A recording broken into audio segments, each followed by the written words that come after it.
আসসালামু আলাইকুম। ছেলে আর মেয়ে বলতে কোনো কথা নেই, ঠিক আছে? দুঃখের কথা কাকে বলবো? আপনাকে একটা উদাহরণ দিই। আমরা যে সময় ক্রিকেট খেলতাম তো বড় ভাইরা আগে ব্যাটিং করতে যেত, ঠিক আছে?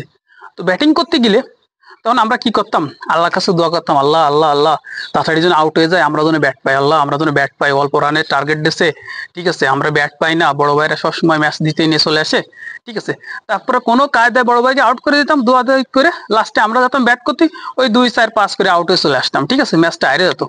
তো আমাদের বাংলাদেশের মহিলা ক্রিকেটের অবস্থা এরকমই হয়েছে। যে জায়গার নিগার সুলতানা ব্যাটিং করতেছে 67 রান নিয়ে, ঠিক আছে? 14 বলে 14 রান দরকার লাস্টে সমীকরণ। তারপর আসলো যে 12 বলে 12 রান দরকার, 4টে উইকেট হাতে দিতে গেছে। আর আমাদের মেয়েরা বসে পড়ে দোয়া করতেছে, আল্লাহ আল্লাহ তাড়াতাড়ি জন্য এরা আউট হয়ে যায়, আমরা তারপরে যাই ম্যাচটা আমরা জিতে আমরা হিরো হবো। একে দোয়াও কাজে লেগেছে, ঠিক আছে? 49 ওভারের সময় একটা উইকেট আর 3টে রান হয়েছে, লাস্ট ওভারে লাগবে 9 রান। হাতে হাতে আছে আপনার 5 উইকেট, হাতে আপনার আছে 5 উইকেট।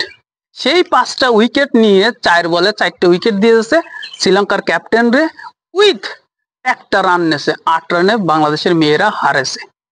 202 রানের টার্গেটে যে জায়গায় এত বড় বড় পার্টনারশিপ করে নিয়ে গেছে, নিগার সুলতানা ম্যাচটা বের করে নিয়ে আসছে, লাস্টে আইসে একদম মুহির ভিতর খাওয়াই দিয়ে আসলো ওয়ার্ল্ড কাপের ম্যাচটা। এই ম্যাচটা জিতলি বাংলাদেশ একটা সেই মানে যা একটা অপরচুনিটি ছিল, সেই অপরচুনিটি হারাই ফেলে বাংলাদেশের মেয়েরা কাঁদতেছে, ঠিক আছে? তো এদের সাথে আমরা কিভাবে পারবো আমরা বুঝতে পারছি না। ছেলেরা তো কষ্ট দেন দিন রাত 24 ঘন্টা, মেয়েরাও কষ্ট দেয় দিন রাত 24 ঘন্টা।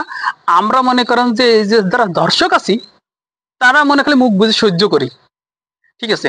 একমাত্র মেয়েদের ক্রিকেটটা যেরকম তার চেয়ে আমাদের মেয়েদের ফুটবলটা অনেক সুন্দর, ঠিক আছে? তারপর আমরা মেয়েদের সাপোর্ট করি যে তারা যে কটা ম্যাচ হারেছে ইংল্যান্ডের সাথে, এক ঠিক জিতা ম্যাচটা হারেছে। তারপর আসছে ইসের ইংল্যান্ডের সাথে জিতা ম্যাচ হারেছে, সাউথ আফ্রিকার সাথেও পুরো জিতা ম্যাচ, হাতের পরে ক্যাচ ছেড়ে দেয় মিস। সাউথ আফ্রিকার সাথেও জিতা ম্যাচটা হারছে, 3টে জিতা ম্যাচ। 3টে ম্যাচ যদি বাংলাদেশ জিততে পারতো তাহলে বাংলাদেশের পয়েন্ট মানে 8 থাকতো, বাংলাদেশ যদি কোয়ালিফাই করে সেমিফাইনাল চলে যেত। এটা হচ্ছে বাংলাদেশের অবস্থা।